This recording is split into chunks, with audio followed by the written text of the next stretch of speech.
Welcome to Let's Talk After. Today, we're diving into a subject that almost no one talks about, yet almost everyone has felt at some point in their lives. The emotions after sex. Think about it. We spend so much time talking about attraction, flirting, dating, foreplay, even techniques during sex, but what about after? What about the moment when the physical act is done, the room gets quiet, and suddenly you're left with your thoughts, your feelings, your insecurities, or sometimes your joy? For some, sex is followed by happiness, closeness, and peace. For others, it can bring sadness, anxiety, or even regret. Sometimes those feelings make no sense at all. You could have just had the most consensual, enjoyable experience, and yet, you feel off afterward. In this episode, we're going to unpack this mystery. We'll explore the biology, the psychology, the social expectations, and the cultural silence that surrounds post-sex emotions. We'll talk about why these feelings can be so intense, why they're rarely spoken about, and most importantly, what you can do to navigate them in a healthy way. By the end of this conversation, you'll not only understand yourself better, but you'll also gain tools for handling these emotions with care, compassion, and maturity. The science of post-sex emotions. Let's start with the science. Because whether we like it or not, much of what we feel after sex is rooted in our biology. When we have sex, our bodies release a cocktail of chemicals: dopamine, oxytocin, prolactin, endorphins, even cortisol depending on the situation.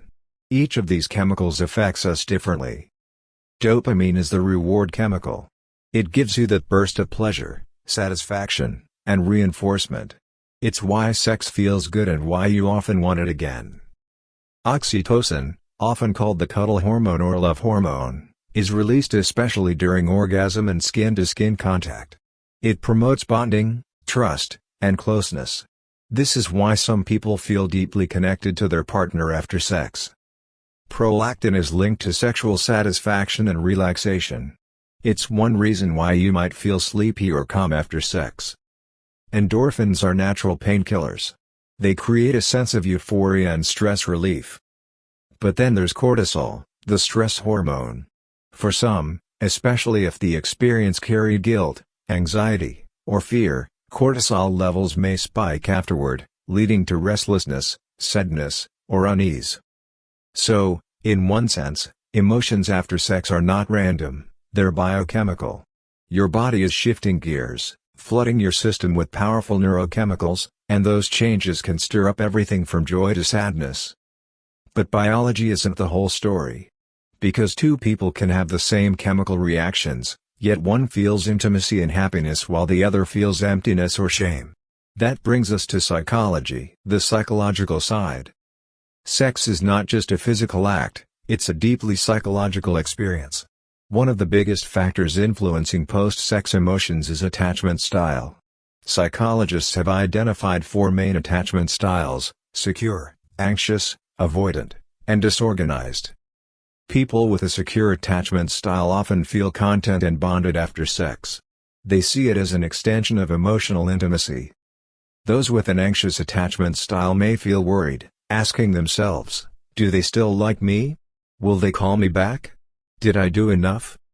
Someone with an avoidant attachment style might feel uncomfortable with closeness and want to distance themselves right after. And those with a disorganized style might experience conflicting feelings, wanting intimacy but fearing it at the same time. On top of that, sex makes us vulnerable. It's one of the few times we are both physically and emotionally exposed. And vulnerability, while beautiful, can also trigger fear. If you've ever felt too seen after sex, or suddenly self-conscious about your body, or even emotionally raw, that's vulnerability in action. Then there's conditioning and past experiences. If someone has had negative experiences, been judged for sex, or grown up in a shame-filled environment, their brain may automatically link sex with guilt, even if the encounter was consensual and loving. This leads us to the cultural and social silence around this subject. Why nobody talks about it. Sex is everywhere in media, yet at the same time, it's surrounded by silence. Schools often don't teach the emotional side of sex, only the biology of reproduction or the risks of STIs. Movies and music glamorize the act, but they rarely show what comes after. Culturally, there are double standards. For men, sex is often framed as conquest or proof of masculinity. For women, it can be loaded with expectations of purity, shame, or pressure to be desirable but not too sexual. Because of these stereotypes, people often suppress what they actually feel. A man who feels sadness after sex might think, "Something is wrong with me." Men aren't supposed to feel like this. A woman who feels regret after a consensual encounter might think, "I must be broken. Everyone else makes this look easy." This silence creates isolation. You feel emotions that are actually very common, but because nobody talks about them, you assume you're the only one. Common emotions after sex. Now let's dive into the actual emotions people commonly feel. Happiness and fulfillment. Many people feel relaxed, content, and connected. For couples, it can strengthen intimacy. For individuals, it can bring confidence. Sadness, postcoital dysphoria. Yes, this is real. Studies showed that some people experience sadness, crying, or irritability after sex, even if it was pleasurable. This is believed to be linked to hormonal shifts, unresolved emotions, or psychological vulnerability.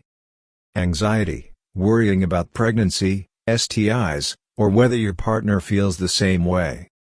Regret, often tied to casual encounters, infidelity, or going against one's values. Regret is a very common post-sex emotion but rarely acknowledged. Bonding and love. Thanks to oxytocin, many feel closer to their partner, more trusting, and more secure. Confusion. Sometimes the emotions don't make sense. You can feel happy and sad at the same time, or close yet distant. Each of these emotions is valid. None of them mean you are broken. They are part of the human experience of intimacy. Coping and communication. So what do you do with these emotions? The first step is awareness. Recognize that emotions after sex are normal and human. Whether you feel joy, sadness, or confusion, you're not alone. The second step is communication. If you're with a partner, talk about it. You don't need to dump your entire emotional history, but even saying, "I sometimes feel a bit weird after sex, it's nothing against you," can go a long way in building trust. The third step is self-compassion. Don't shame yourself for how you feel. Remember, your brain and body are wired to react strongly to intimacy. And if negative emotions consistently follow sex, like intense sadness, panic, or shame, it may be helpful to explore this with a therapist. Sometimes, unresolved trauma or beliefs about sex can surface afterward. Practical advice and takeaways. Here are some tools you can start using right away. Check in with yourself after sex. Ask, "What am I feeling right now? Why might I feel this way?" Journal your thoughts. Writing helps you process emotions. Practice grounding techniques. Deep breathing, meditation, or even a warm shower can reset your mood. Avoid self-judgment. Your emotions are signals, not verdicts. Build emotional intimacy with your partner outside of sex. Talk, laugh, share experiences. That way, the vulnerability of sex doesn't feel so overwhelming. So, why doesn't anyone talk about this? Maybe because it's messy. It doesn't fit the glamorous picture of sex we see in media. But here's the truth, the emotions after sex are just as important as the act itself. They tell us about our needs, our vulnerabilities, our attachment, and even our culture. You're not broken if you feel sad. You're not weird if you feel confused. You're not weak if you want closeness. You're human. And that's the whole point of Let's Talk After. To create a safe space where we break down silence, stigma, and shame, so you can grow into your best self emotionally, mentally, and socially. If today's conversation resonated with you, share it. Talk about it. And remember, you don't have to figure it out alone.